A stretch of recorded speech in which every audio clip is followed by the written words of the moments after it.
I'm Malik Constantine, and this is my presentation for Intro to Therapeutic Recreation about Prader-Willi syndrome.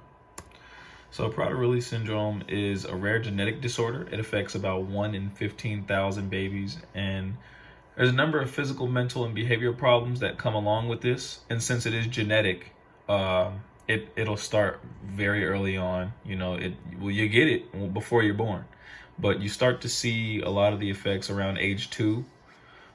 They have the urge to eat constantly. They never feel full. People with Prader-Willi syndrome never feel full, but their stomachs are actually full. And they have trouble controlling their weight and their behavior a lot. And sadly, a lot of people with this disorder suffer from obesity. The symptoms in infants that you see very early on is poor muscle tone. You have a very small infant baby, like they almost look premature, but they came out, around the due date. Distinct facial features. The children are born with almost almond-shaped eyes. They're not as round as they should be. The narrow head at the temple and the turned down mouth, thin upper lip, kind of similar effects of fetal alcohol syndrome, just as far as the facial features, but just slightly different. They have a poor sucking reflex that comes with this due to decreased muscle tone, as I said before, and it's hard for mothers to feed their children subsequently because of that, and just poor responsiveness.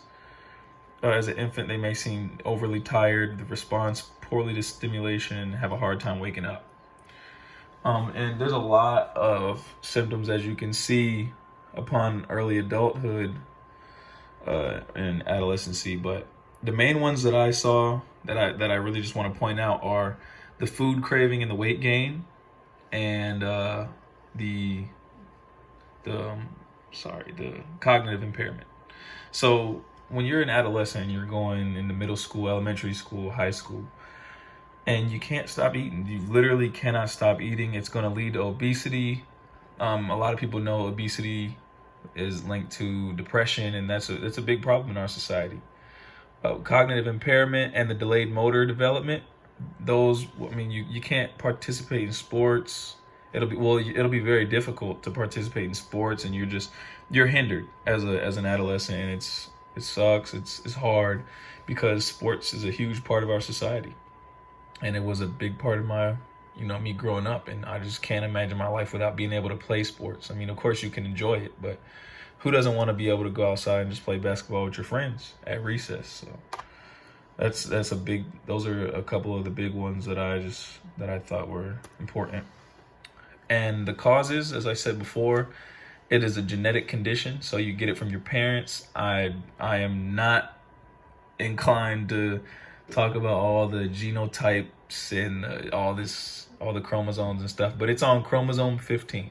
That's a particular region that Prader-Willi syndrome occurs, and it's about the deletion of the paternal genes. So they don't show. Your paternal genes are deleted. So another region is that I looked up is it might include the OCA2 gene, which is pigments in your hair, your eyes, and your skin.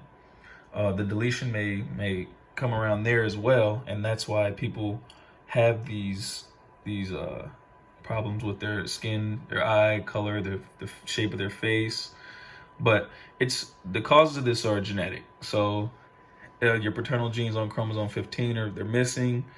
The child, they could inherit 2 copies of chromosome 15, or there is some error or defect in the paternal genes on chromosome 15. Now, you can get it from your parents, or it can just be caused by a random genetic error, and it's not inherited. It's essentially it's just a mishap with the development of the fetus.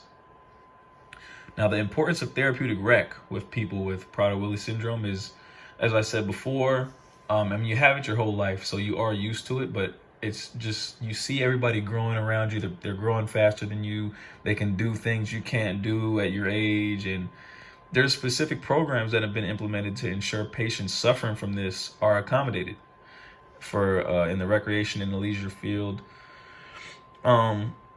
therapeutic rec can ensure that the people with Prader-Willi are able to live a full life. They're not being discriminated against. I mean, they're different.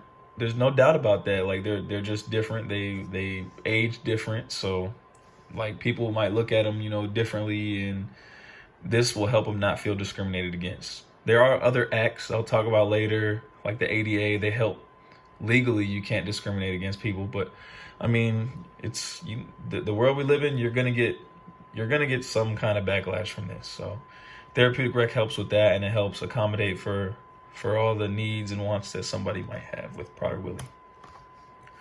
The interventions, a really big one, huge one, is yoga. It's so many benefits. People with Prader-Willi, as I said before, they have low motor skills, and like they're not maybe as fine-tuned as the rest of everybody. Their muscle tone isn't there. Yoga can help with all this. It's all about controlling your body. It can increase your flexibility.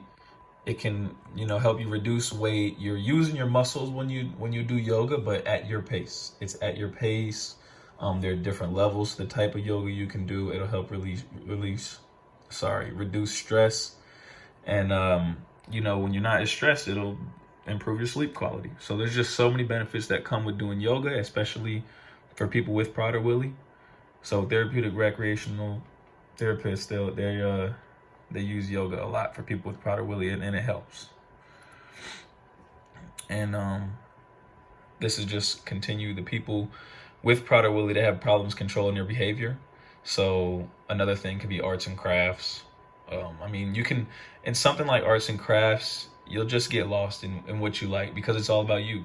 If you're an abstract guy, you can just do whatever you want. Just splash paint on a paper for hours, and all that lost time, you think about it like, wow, I was having fun.